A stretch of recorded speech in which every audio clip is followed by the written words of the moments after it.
It's loading. Oh, look, now we're live. It's not loading no more. Stop that. All right. This is the warrior panel, my friends. I'm actually not on this one, so I will be disappearing for a while soon. But yeah, welcome to the Time of Warriors, and I will leave it to you all to introduce yourselves. And I'll pop back in right at the end to remind you about a few next things. And until then, have a fantastic panel. Bye, friends. Goodbye. It's like magic. All right. Cool. They left us alone now. That was a mistake.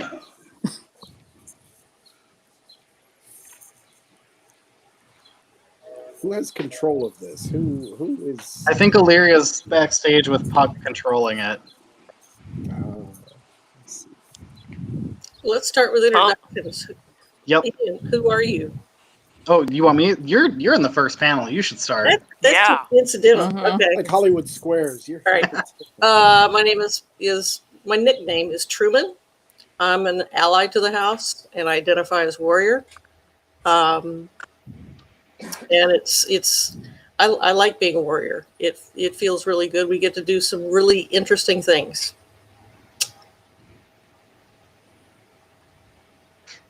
Now I'll go.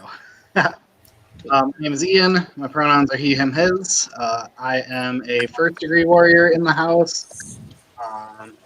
I have a cat and a guinea pig, and yep, that's me. I work at a LGBTQ community center in Michigan, and I'm here for the panel.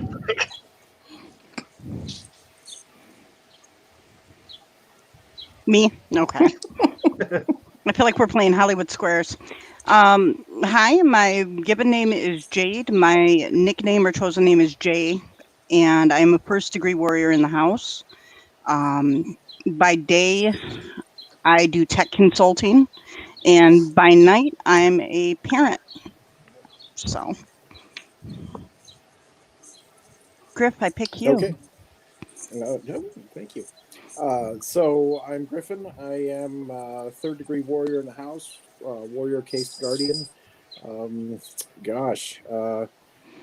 What else? What else do you need to know? So I'm just going. Oh, wait a minute. Here we go. Now I'm just gonna point. Thanks, Griff. Hey, My name is Jax. I'm a first-degree warrior in the house. My pronouns are they, them, and theirs. I've started off in the house as an ally, and I became a member a while ago. I'm not good with dates right now because sleepy brain. But I'm going to go that way. Hi, I'm Lorraine. I'm married to Kelly, who is first degree in the counselor case. I am a dedicant to the warrior case. I work at the public library here in Columbus and have been raising our kiddo with the wife for the last few years, and she just graduated high school, and it was the weirdest graduation ever. But here we are.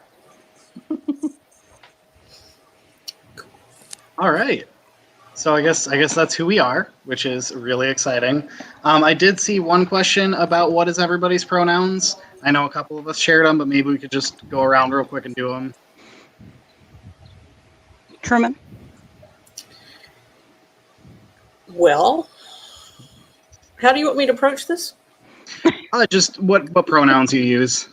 My pronouns are basically she. I'll answer to them, they.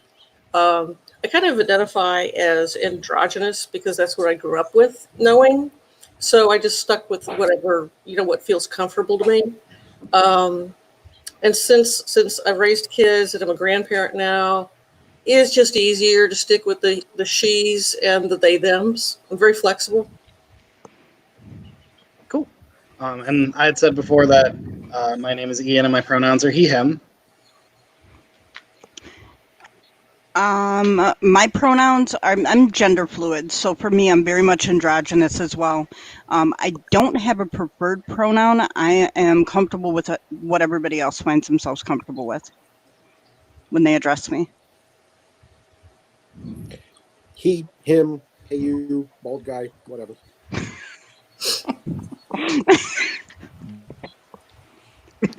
They and them are my pronouns. I go with she, her. So I guess to start off this panel, let's start with one of the questions I've got. What is the importance of your warrior identity to you in your magical or energetic practice and your mundane life as well?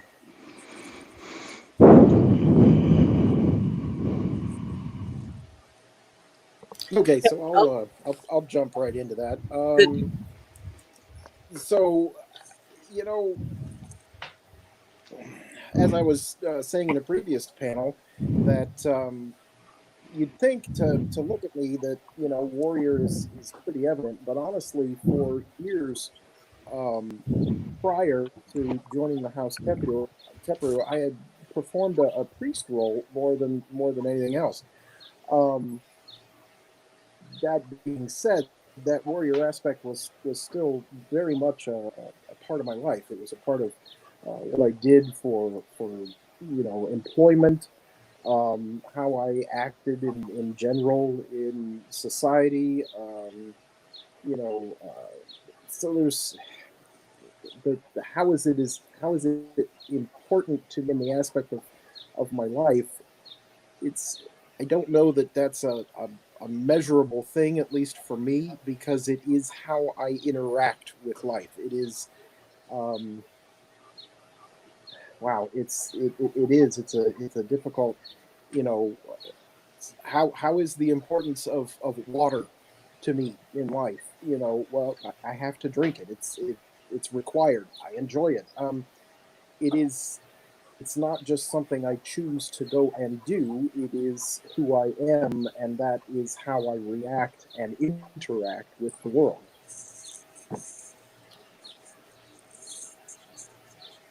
I think that's a really good point, Griff, because when I think of me as in the warrior characteristics and role, it's not something that I realized I was until I saw the descriptions and realized that most of my life had been based on those very things.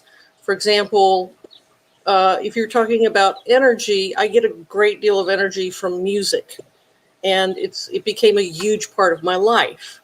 Um, I get a huge push out of my life leaning towards going into legal aspects of things, working in the legal field, social justice issues, that sort of thing. And also it's it's balanced out and helped me think more actively about my own personal practice, which is mostly as an elemental practitioner.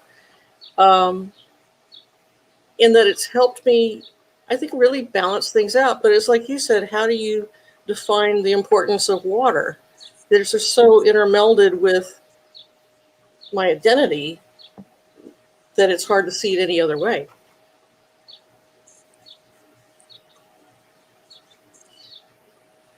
I think I would agree with that. I didn't really know that I was doing the warrior thing until Kelly introduced me to House Kheperu and said, "Go stand with the warriors." And I was like, "Yeah, this feels right. This is me." Um, and I think too, working at the library for so many years and doing research and putting things in order and keeping that order, I didn't realize that that had a lot to do with being a warrior also. So, and I would also agree with what Griff and Deb said. And the music thing, Deb, oh, holy cow, do I get lots of energy from music. Yeah. The only other thing that I would compare that to would be when I'm out gardening and I have my hands in the dirt. That is almost as equal to music for me. So, I would have to agree on the musical aspect. For me, I get the same release when it comes to gaming. So, Warrior for me, there's no separation for me in my mundane versus my magical side. Um, it's all just a thing, right? It's not not something I mentally look and go, oh, today I'm going to be a warrior. It's something that just is. And I know that's a very diluted answer, but if you find yourself being like protective of people that are weaker than you in society, for me, it just makes sense. Hopefully I answered your question, Ian, completely. For me, it's in the aspects of how does it affect your magical work, how does it affect your identity, how does it affect your mundane. To echo it's pretty much integral in all of your life. I use my own classification to describe the case is warrior's natural proclivity is to protect, counselor's natural proclivity is to connect, the priest's natural proclivity is to direct. So if you feel a stronger pull to one of those words, it's probably going to indicate where you stand in our case system. And as we already had touched on, a warrior's instinct is very much to protect and provide those safe spaces, not just for their families, but for anybody that is under their field of protection, whether or not it's their vocation or their social media outlet or gather or wherever. Once you're in that space and you're under their protection, that's your natural instinct to do that, is to provide that protection in that safe space. So it's very obvious in our energy work, as we are the people who provide that safe space, what we're doing is we're keeping the things that need to stay out, and the things that need to stay in. We're also usually the people that others go to for grounding, because we're essentially minuting that space into a person, keeping what is supposed to be out, in, and helping them process through that. And then, as far as identity, well, how do you really class that? You have that natural protective instinct. Many parents that I have seen, and having very briefly been one, but you want to protect that family member. You want to make sure that that kid is protected, so the child has all the opportunities that it possibly can. You have that natural instinct and you build on that from there. Vocationally, we have a tendency to gravitate towards roles that serve others, that also, you know, offer some sort of protection into itself. Security, maintaining a space, maintaining the safety of that space, making sure the integrity of that space is maintained, etc., etc. It can be virtual, it can be work with computers, or it can be work directly with people. And we're naturally gravitating towards that. And I also do the music thing, just throwing that in there. And along with that, there's actually a follow-up question over from YouTube of has Warrior always been the case that we identify with, or is it a result of analyzing ourselves through shadow work and taking aspects that we previously denied? Hold on to that question Okay. for a second there. Let's backtrack for just a minute. Okay.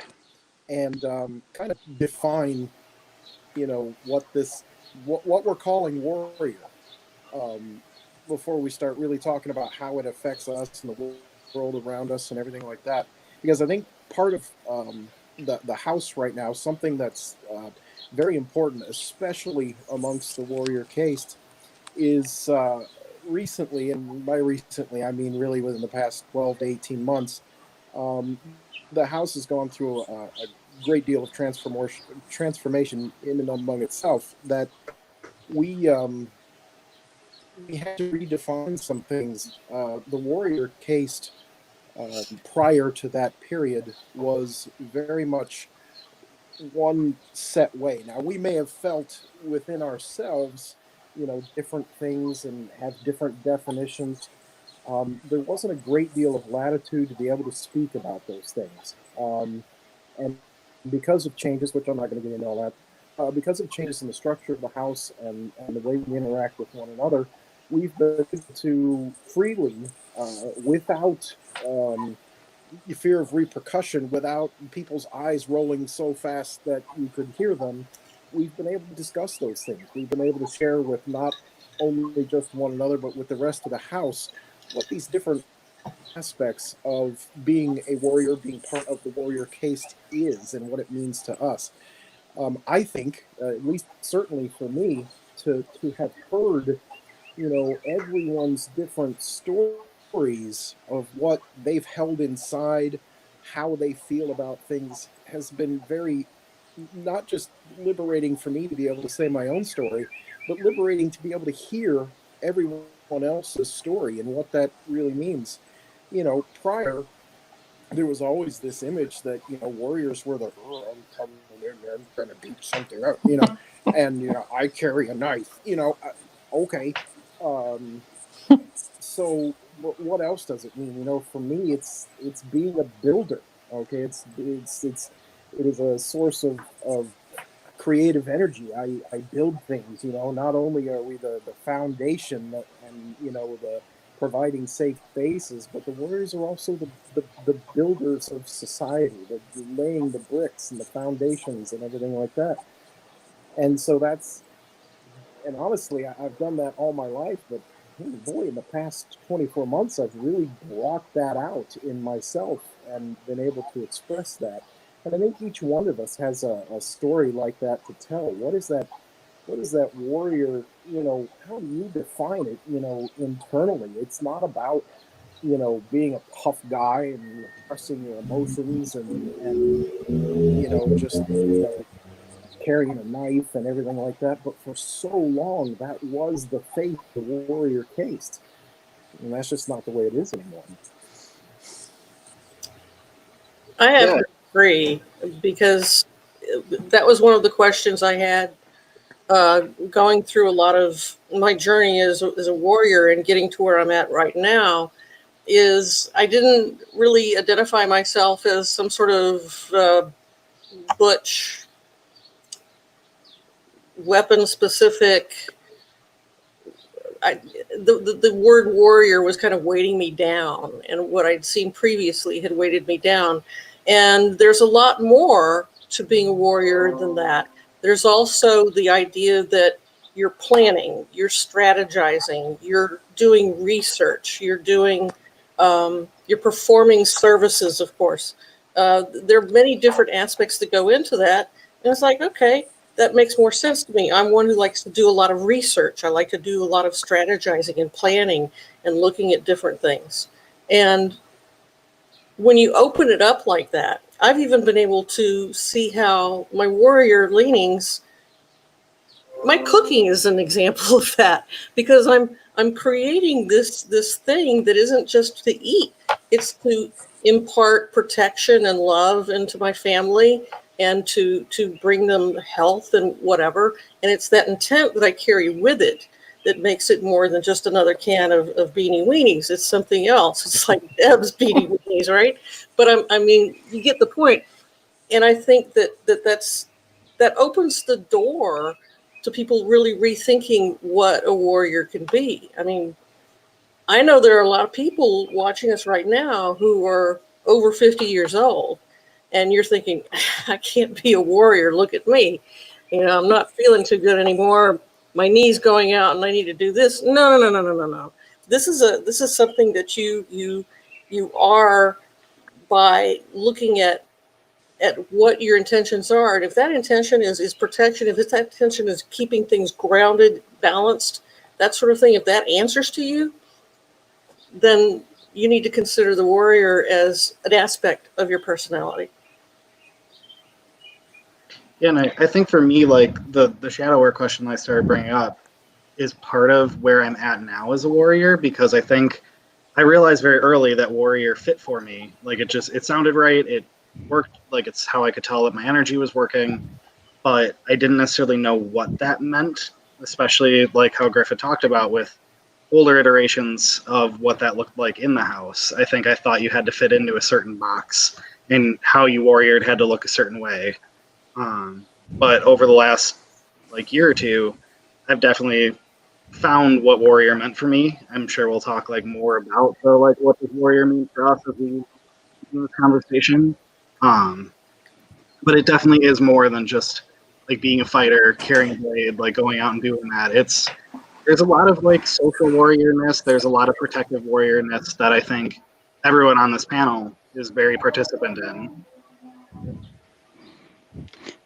So in the same vein, some of us do carry knives, some of us do enjoy weapons, but I think, and I can speak for Griff because he and I are definitely two of the warriors that do, but there's not so much a focus on it anymore, whereas before it very much felt like, oh, look at me, I have a knife on my side, I'm one of the cool kids, and you were made to feel like that. But in the past, I mean, Griff spoke about how things have changed. And moving forward, I think it opens up the chance for us to communicate freely. We don't feel like our tongues are bound by the old traditions or by, the old way of thinking. So I definitely enjoy the fluidity that comes with all of us being able to, whether Truman can just be on the research or the looking at the statistical side of things. And at the same time, knowing I can discuss with Truman in regards to that, or even gaming with Ian or with Jax. I think fluidity is a good term for it. There's a great deal of fluidity in how warrior is expressed. What I've been cottoned into very early on when being introduced to the former warrior case and through the current warrior case, which I brought up several times while we were going through our transformation, was there is no one kind of warrior. And what I had mentioned very early on when I was coming into it is, like Ian, I'd felt that this is what you were supposed to be, and I had addressed it with the warrior caste elder at the time when we still had those. That's not the kind of warrior I am, and that was that was a part of my process as well. So when you're going through your own shadow work, touching in on that question, is it's not necessarily the shadow work of discovering you're a warrior, it's discovering what kind of warrior you are. And I wasn't that sword and board tank warrior. And discovering what kind of warrior I am, what kind of warrior I want to be, who I want to be, that's where that shadow work comes in. And that's where we start to see that fluidity of the change. And it could be something as being able to go over the statistics and provide those statistics because they're needed. Is providing what is needed. It is providing the food. It is providing the building material. It is providing the building itself. It is providing the protection for the sword and board if you need to. It is providing the dips behind them to get the AoE so they can pull the aggro. I mean, it's doing these things that all work together in what creates that team. And that diversification is just as important. Just because you don't do warring one way as the same as the next warrior doesn't invalidate you as a warrior. You're just a different kind. Yeah, and somebody brought up something that's actually kind of like close to my personal experience with that. The different kinds of warriors is that being like empathic, having that side of you. Because I personally identify with a counselor leaning, and that wasn't something that we always talked about. Because having feelings as a warrior wasn't something we really were supposed to have. But the reality is, a lot of us do actually have those feelings, and we just express those in significantly different ways. We've got different outlets, we've got different ways of managing them. But really, that is a big part of our energy work, is recognizing those different levels of empathy, those different levels of emotion that we have. And yes, part of the question, is it normal? I think emotions are something that's completely normal to the human experience. So for warriors, being empathic is definitely part of it. It's just it might look different to each of us. And I think that really goes back down to what Zosh was talking about last night in the Q&A about the different levels of perception and how you interpret those perceptions. Emotions are also perceptions. They're how you are initially reacting to something. And I know a lot of people were like, oh, I don't want to be wishy-washy, I don't want to feel this way, emotions, they cheapen the effect, blah, blah, blah, blah, blah, or you're always angry. And I love what Truman says about anger. It's just another type of energy. You need to learn how to utilize it, focus it into something creative. And that's very true. Anger, as well as any other emotion, is a transmutable energy. You can take that energy and utilize it and use it for something productive. It's better to understand where that emotion is coming from, and that's also part of the shadow work path of a warrior, is learning where that aggression or that anger or that protective instinct or that visceral reaction is coming from, and learning how to utilize it to get the job done, protection or providing that safe space, or making sure the negative people are out of the way and you're protecting the people you need to protect. It's how do you focus it into getting that job completed. And that's a good thing to remember too, is that as a warrior, you're still doing energy work. You're still working with energy. You're still moving energy. You're still working with that. Um, I need to give credit though to the phrase I always bang over everybody's head, which is anger is an energy. That comes from John Lydon, otherwise known as Johnny Rotten. So I've given him credit for that. But it's something that stuck with me. And at times when I've been so incredibly frustrated that I was going to just burst, that's kind of saved me, into thinking, what can I do with that energy to do something either positive, or am I going to let it do something negative that may not end the way that I would like for it to? So that I have to second that. It's and in times like this where we've got COVID and all sorts of issues cropping up, it's really good to know how to transfer that energy into something that's going to do something positive and not destroy it. I've been calling that what would I call oh, it's my therapy on my weekends. I work in a field where I am assisting with the pandemic response for Stark County, Ohio, and my job is very stressful. Has been for a while now, and so I call it exhaustion therapy. Mm-hmm. On the weekends, I drag all my shop tools out into the yard and I start building stuff. And I'm focusing that anger at the system. I'm focusing my frustration. I'm focusing my stress, depression, anxiety, everything like that into building something. And I get up and I go out there and I work all day and I'm a sweaty, nasty mess at the end of the day. But then I have this stuff to show for it.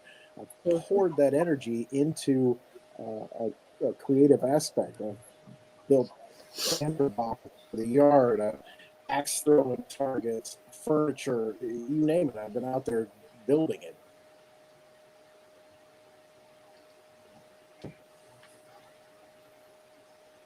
And I think for a lot of us, those tangible types of hobbies, they look different, or like activities, but I think a lot of us do have some of those outlets. So maybe if we wanted to touch on some of those outlets for our energy to help ground and center us and really get us refocused. He already said mine. So I'll jump in here.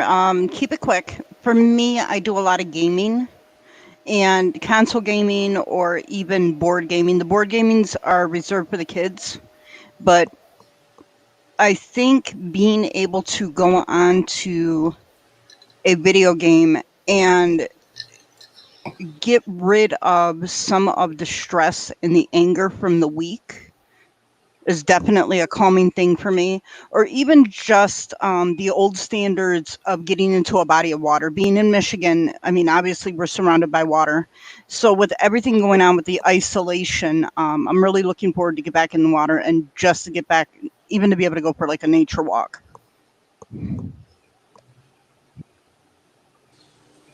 So at the beginning of the whole COVID thing, the library had us working from home.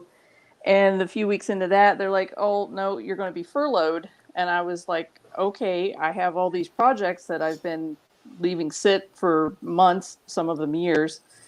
And so I refinished I refinished a chair.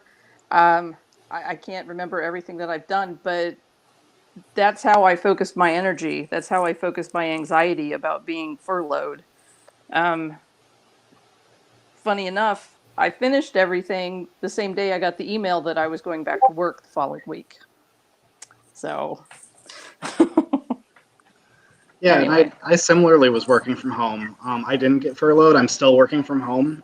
Our community center hasn't physically reopened yet. We're still virtual for everything. And it was definitely kind of difficult for me at first. I had to wrap my head around the fact that I was still doing important work, but I wasn't necessarily considered essential by definition. I wasn't having to go somewhere. I wasn't on those front lines, and that hit me in a way that I didn't really expect it to.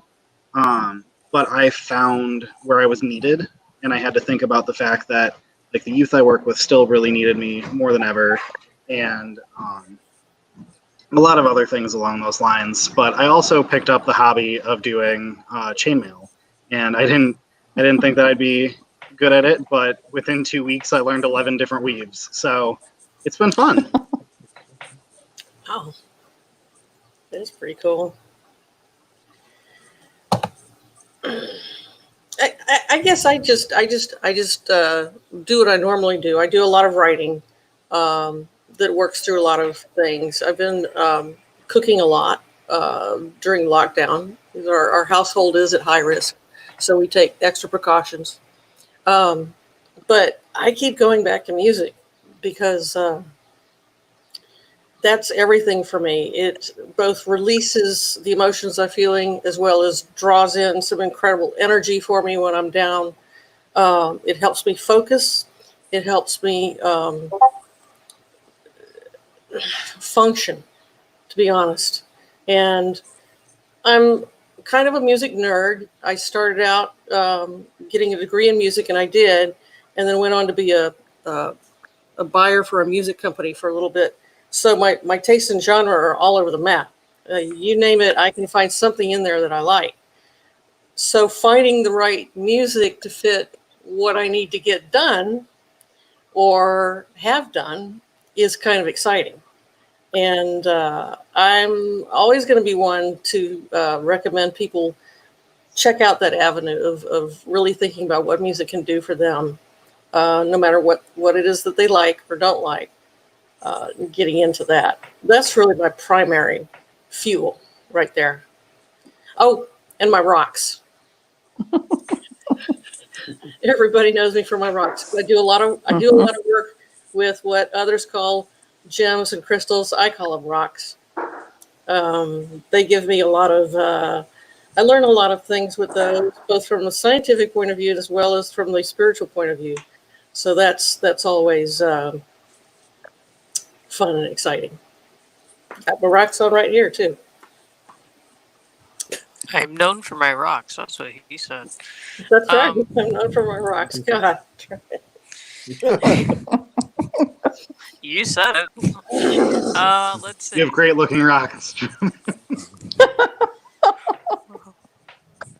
Or inappropriate. For me, it really depends on what set me off. Rule number one in grounding: get away from the source of the agitation. Know what's agitating you. Why is it agitating you? Is it agitating you because you feel like there's F all you can do about it? In which case, if I feel in that situation, I go and I educate myself. The current protests going on in the United States, for example. Every time I get frustrated about it, I go and I read something else and I learn what I can do. And I sign a petition and I post on social media and I do what I can. Because instead of ignoring it or trying to bury my head in the sand about it, I'm educating myself. So that's one thing that I feel I can do, which gives me some semblance that I can do something, which restores power into my life. So that's one thing that I've been doing. Another thing, obviously, is the pandemic that's going on. I work in a situation to where a lot of people are ignoring the use of medical masks and cleaning their hands and sanitizing and all sorts of things. And everybody automatically assumes they're some form of medical expert. And that's very frustrating. So, what can I do? Well, one, I can educate myself on it about proper procedures and using medical equipment and sanitation and all these other things. I can clean my environment even if other people don't want to. I can provide educational material to my workplace. I can insist that people follow the billions of signs that are posted in their direct sightline and provide them with the disposable masks that I keep under the desk so they have to use it or they will be asked to leave the private property in which we can enforce those rules. So there are things that I can do, even if it's frustrating, that I can move forward with. For my personal grounding, it also, again, depends on what set me off. Because if something has moved me to a point of aggression, I will find a physical way of dealing with it. Normally, it's walking. I have a very well worn walking path in my backyard. I sent a picture to Ian at one point. I have a very well worn walking path in my backyard. It helps me focus. It helps me focus. It helps me think. I also do a walking meditation for my own shadow work, for my own energy work and perspective. What if the thing is setting me off is having something to do with what I'm doing right now, what I'm working on right now? Is that going to be good for my environment? For me to continue work on that right now? Let's say no, people, because we know that's not a good thing. We need to let that go aside for a minute until we get back into an emotional and energetic place where that's responsible to do so. If I'm in a situation where I am the problem, walk away from it. Think about what you did. Own it. Recognize it. Recognize what you did wrong and move forward. And that's where I usually go into the assess part of Ground Center. Assess and shield is assess the situation. If you're the cause of the frustration, should you really be walking back in there to try to fix it? Or should someone else be walking back in there to try to fix it? And that's another part of that shadow work as a warrior, is learning when you are not the best person for the job, and that's hard to admit, and finding the person who is the right person for the job. So for me, it's very situational what I'll do. I'll listen to music, or I'll walk, or educate myself, or what have you, because it really depends on what's setting me off. You know, I hear a theme through a lot of these things that we're saying, and in all of the cases, it appears that what people are doing is, these warriors here are doing, is looking, they're realizing that they're identifying options. And when you identify options for yourself in terms of how you're going to handle it, what is this, when you analyze it for a bit and find those options, is very liberating, because you then open yourself up to doing the things that you really can do, you know. And that applies not just to the day-to-day and the mundane, but it even applies to the types of shadow work we may do within ourselves too. Finding options in terms of how we've dealt with that work, and what we do to grow as warriors, but just also to grow spiritually, is incredibly important.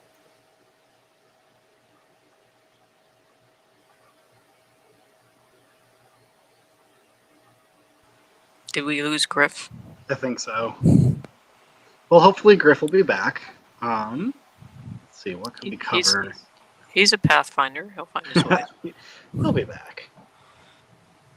I'm just scrolling through some of the questions right now. So I was too.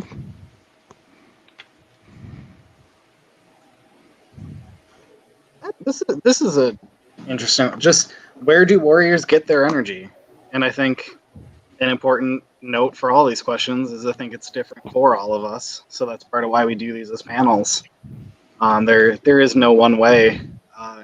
Prior to COVID, I wouldn't have thought other people, to be honest. I was very much an introvert. But now that I've been spending 3 months not being able to go out and do things, I definitely find that not necessarily one-on-one interaction or like parties or things like that, but just being in the presence of other people, doing their day-to-day lives is really essential to my energetic well-being. Um, so I've been having to find other outlets, like going for walks, like getting involved in different projects that allowed me to get out and about while still social distancing. Because I did have to actually physically see people to really feel that energetic replenishment. I tend to agree, and I'm going to kind of back you up on that, Ian. For me, if my energy is starting to get low, a quick fix for that is people watching. And when I say people watching, like we'll go to the mall and literally just sit. Or, I'm not a big fan of large gatherings, but I can appreciate them because there's enough going on kinetically that I don't particularly have to focus on one specific thing. It's just kind of out there, right? So, and I mean, for me, you guys will see me always sipping on either Red Bull or 5 Hour Energy. I drink about 4 of these a day. So, depending on what I'm doing, if it's just everyday home life, I don't require as much energy. But when I'm like focused on work or I have a goal that I have to meet, I'll definitely filter through with the Red Bull and like 5 Hour. Mine's definitely being outside. If I can get my hands in the dirt, even better. In the wintertime, that's not always the case, but if I just go outside and go for a walk, and again, music, I get a lot of energy from music. Cooking, baking, even when I come home from work at night and I'm beat and I cook dinner, I always feel better afterward. So Makes sense. Mine is, I go back to music because I'm one that really will take the energy out of an ambient situation, and music will refuel me quicker than anything. Being in a crowd in a dance club will fill me up quicker than anything, just from the ambient energy that's being produced. Or it could be at a gathering that's large and excited, whether it be a parade or something of that nature. But I also find a great deal of energy in nature and communing with nature, and in a very passive sense. That helps me quite a bit. So my energies, well, I also get a lot of energy out of applause because I used to do stand-up comedy quite a bit back in Houston, and there's a lot to be said for the energy that comes off of an audience as you're working with them and playing with their problems in their minds, and getting them to laugh and do that sort of thing. So if I can elicit positive responses out of people, whether it be through humor or cooking, I'm soaking it up like crazy. That's definitely an energy source. I find I get a lot of my energy from completion. I mean, when I go to work, I'm motivated because now I'm in the mindset, do the job. Now I've done the job. Yay. Go me. Achievement unlocked. Um, I get a lot of motivation from, oh gosh, music more calms me than it does anything else. So I don't really draw energy from it per se, but I will use it as a tool for guidance. It can put me in a right mindset for something. Um, so when I move into that project, I can focus on something. Like when I was a kid, I used to use classical music when I would do my homework because it would help focus me better. And, these days, if I'm gearing up for work, I have a playlist that I play to get ready for work. And it puts me into that mindset. But the actual energy comes from focusing on the job at hand because I start breaking it down. I'm going to do A, B, and C, which is going to lead to etc., etc. And I can bullet point it in my brain, and that's just how it works. Bringing the focus to the chaos is, if I have all these things that need to be accomplished in my work environment, how am I going to streamline that? The challenge of bringing focus to chaos is what gives me that energy.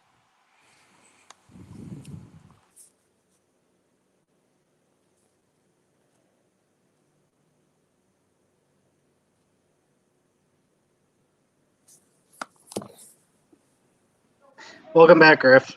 Hey, how you doing? I have no idea what we're talking about. So the topic that we were just on is how we as warriors draw our energy or get our energy. So,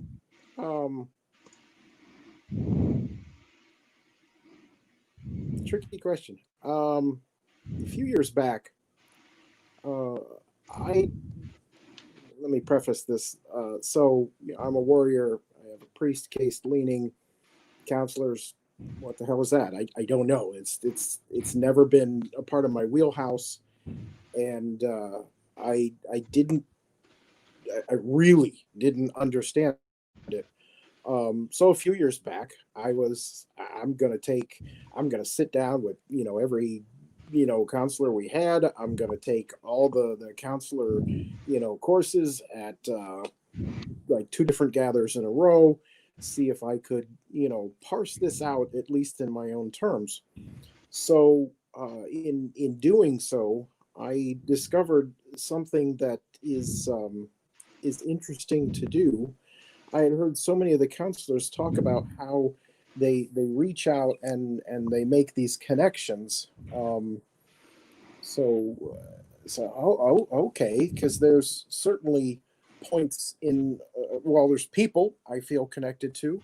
There's points in my life, historical moments in my life, happy moments, sad moments, moments that are very powerful emotionally, and therefore carry a great deal of the energy.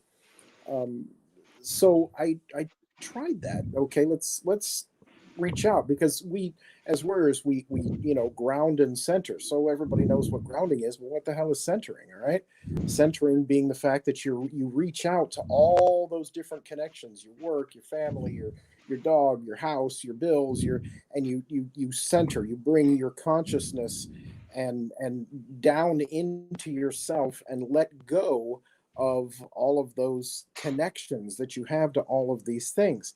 All right, so that's centering. Now, what about using that particular thing? All right, I'm going to disconnect from my worries about my bills, and I'm going to disconnect from this, I'm going to disconnect that, but I'm going to keep, say, 5 or 6 connections, and I'm really going to focus on those. And maybe those connections are to this event in my life that was very, emotionally charged for me, for good or ill. I'm going to keep this connection I have to this person who's always said, "Hey, if you need something, draw from me." So I instead of centering completely, I I draw in all those superfluous connections that are causing me distraction, and I focus on all those connections, the much fewer connections that actually provide me with something beneficial. And then from those, I draw in, and that's where the energy comes from me. And had I not sat with the counselors and tried to learn from the counselors, I never would have had that perspective to be able to do that. So I'm using this warrior technique of centering to also fuel myself for ritual energy, magical energy, however you want to put it.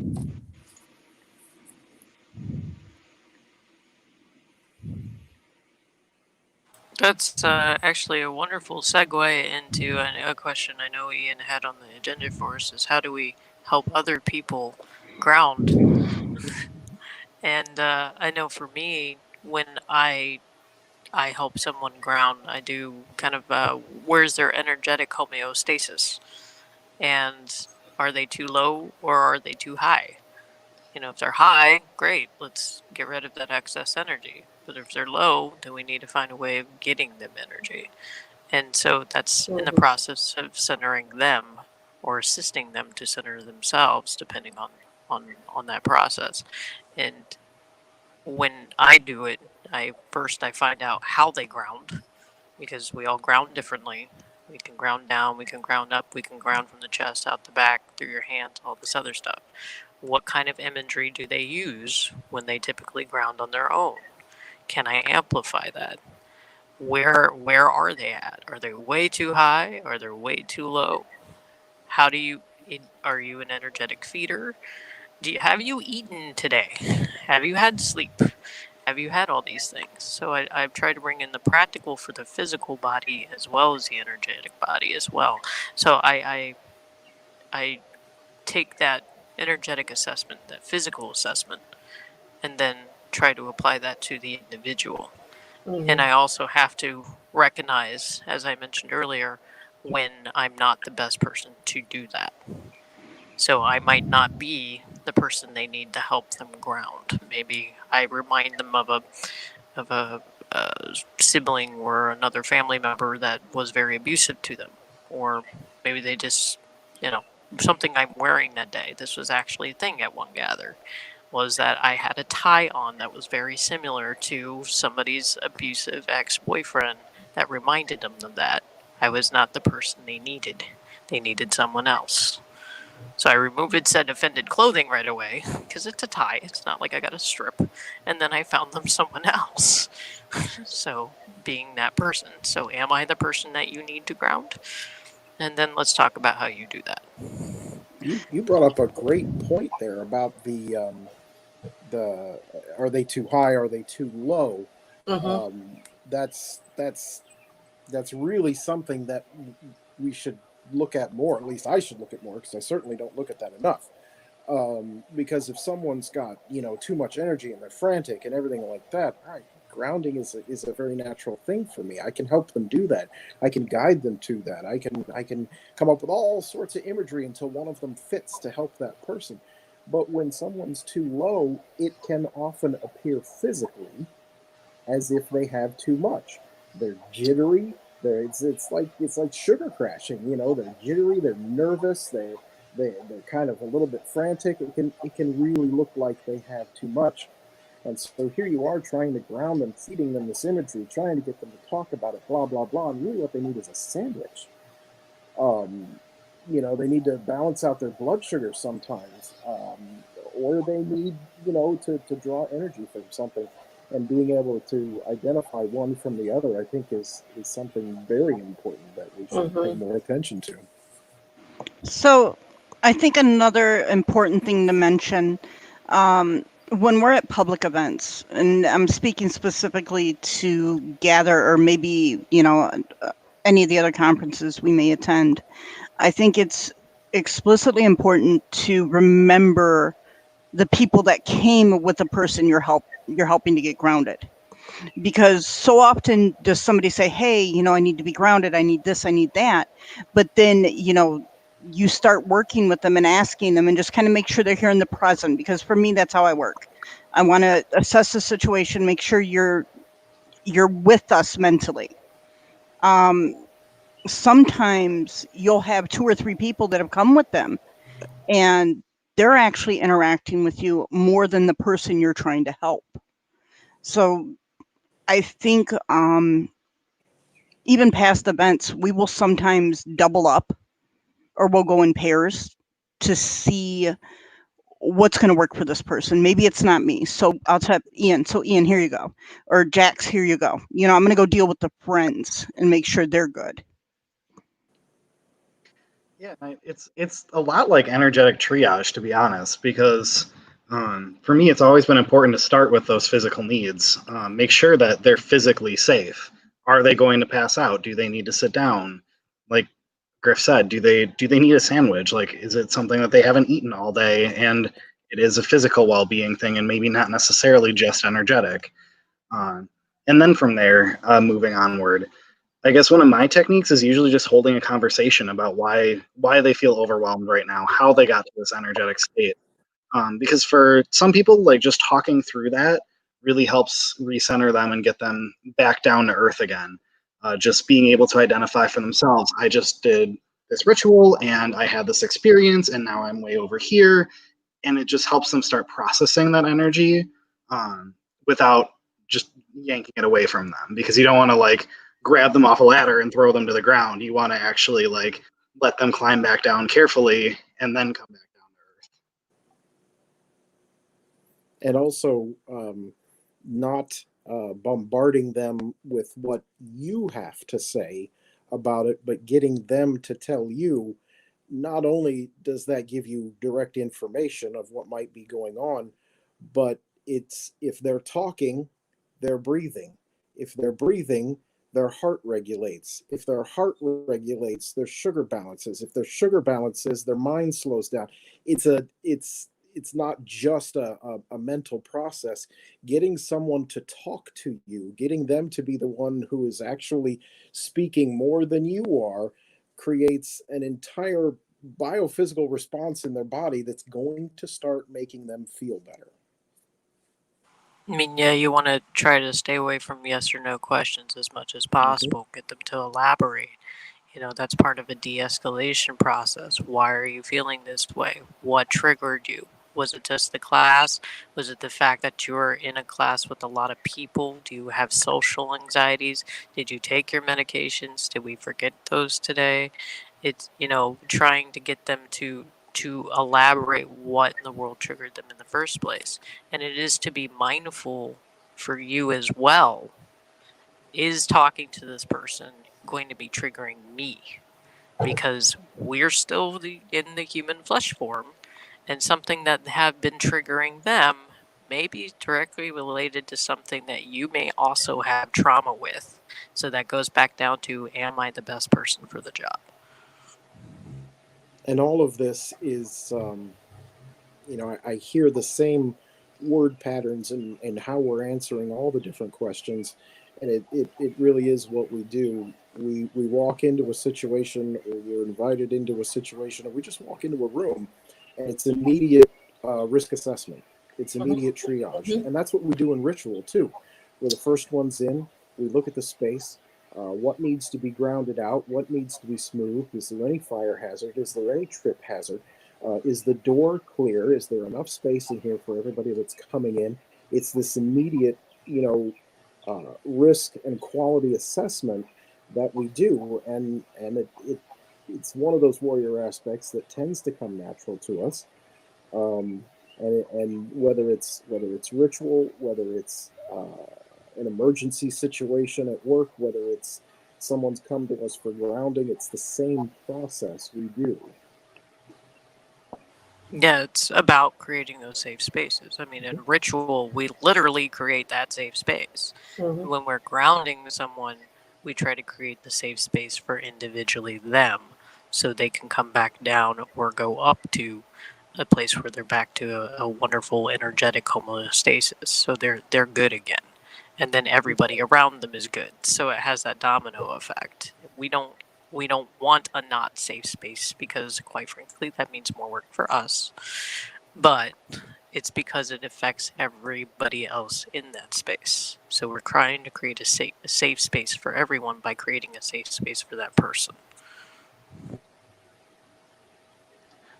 And a phrase that I've heard lately, working in the LGBTQ community, which I think is actually applicable to a lot of the work we do, is that instead of a safe space, we create brave spaces, which is where you're able to acknowledge the differences and diversity within your group, but you're also able to push yourself and challenge yourself and get to a point where you can learn more about yourself, where you can address different issues and biases and things that you have. And I think that's honestly a lot of the work that we do as well, is that we do create a space where it is safe to do that work, where we can look into ourselves, do the shadow work with each other, even move into some of those more social justice areas. I mean, we as a house have taken a very visible stance about Black Lives Matter. And I'm very proud of us as an organization for doing that. And I think that it's important that we recognize that as warriors, we are the base for that brave space so that we can do that work. Because without it, it wouldn't have the same balance. We are here to protect that and hold that brave space. I actually just saw a question that's very directly relevant to what we're talking about now. How do you train the warriors in the house to deal with this kind of thing? A lot of us actually came with it. We've worked in environments where we have environments that are around us that made us very aware of different types of emotional trauma, very aware of different types of trauma in general, de-escalation. I mean, I'll let you guys talk for yourselves. Well, there's because the warrior, we're all drawn to the warrior. The warrior is our primary aspect. That is an archetype within us. It expresses in many different ways, but it is still a very similar archetype in each of us. And so throughout our lives, like you say, we've been drawn to those situations, those career opportunities where we learn these skills before we ever even heard of House Kheperu. I've been working in the field of safety, security, emergency management, law enforcement, military for more than half my life now, and you build those skills over time. I love to be able to share that with different people. Certainly, Ian has vastly different experiences in doing very similar work, but because of the nature of Ian's job, it generates a different experience. So I can learn a great deal to add to my own toolbox from that. So I think, sharing, we all come with a toolbox. So I think and wow, I'm going to say it, sharing our tools are is really, where it how we learn.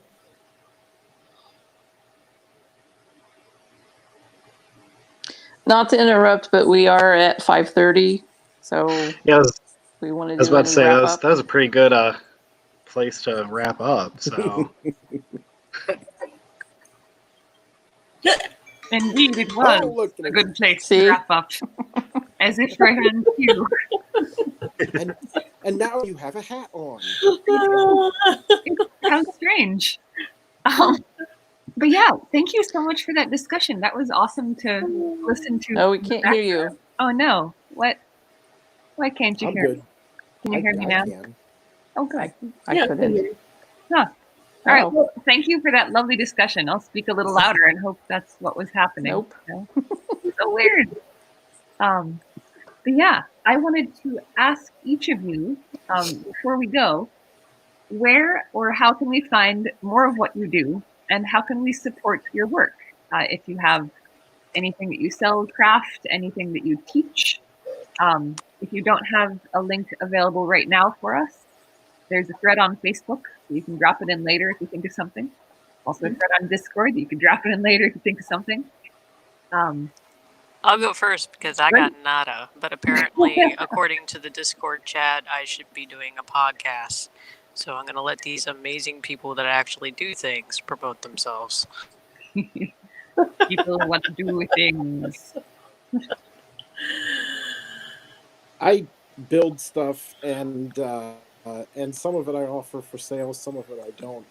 I've got a couple of I've got an Etsy shop and a website that shows some of the things I do. I haven't actually put together a cohesive website, although someone keeps telling. Let me get up there. Someone right up there in that corner keeps telling me I should, and I probably will since I'm looking at changing careers. But you can always find me on Facebook, Paul Griffin Shumway. Drop me a line, an instant message, whatever. I'll type your ears off or type your eyes out, or I don't know. Goodness. There you go. There's look at that. Where'd that come from? So that's what I do, and I'm always open to talk. If you want to drop me a line, get a hold of me somehow through here, through there, no problem. Great. Anybody else? I'll be posting a link to a blog space that I have that I'll be reopening because I've been putting together list of things that people can do to sustain any sort of social justice work they want to do after the protests and the memes are done. Just day-to-day things that we can do on a daily basis to promote whatever positive change we're aiming for at this point, whether it be Black Lives Matter, LGBTQ issues, political issues, whatever. And what? We're all Looking acknowledging from all this is good directions. stuff. Yes, that is so necessary. Thank you for Yeah. putting that together. So, but sustainability, and on occasion, I'll also start featuring some of my shadow boxes that I do, that are a little. They tend to be on a little freaky side, but they make great gifts too, and I'll feature those as well. So I will post it first on Discord, and then filter it out from there. Sounds great. Ian or Lorraine? I guess just like an overview of organizations that I work for. I work for several. One of my main day job is at Affirmations LGBTQ Community Center. It can be found at goaffirmations.org and on several different forms of social media. I also recently started working for Us Squared Consulting, which does LGBTQ and all sorts of different other ism trainings, that I got brought on as the LGBTQ kind of consultant person. But they do all sorts of diversity and inclusion trainings, sensitivity trainings, and the like. I work for Big Brothers Big Sisters of Metropolitan Detroit. Nice. So of the like activism work stuff, that's what I do. And as I move into getting better at my chainmail, I'll eventually sell it and let people know about that. So yeah. All right. Well, thank you all so much. We've got our next classes coming up at 6 p.m. And it is Michelle Belanger's meta-surgery class. There's going to be a lot of fascinating stuff covered. It's been building up to this class for 4 weeks now. There's been a series of classes of like introductions, how the energy body works, how to heal yourself with energy, how to heal other people with energy, and now like the big finale at 6 p.m. tonight. So we hope we'll see you there. Make sure that you join the Facebook group if you're currently watching on YouTube, because this one will not be streamed to YouTube. So eyes out, and we will try to get everybody connected at 6. Thank you all so much for a lovely panel. Good to see y'all. Bye. Bye.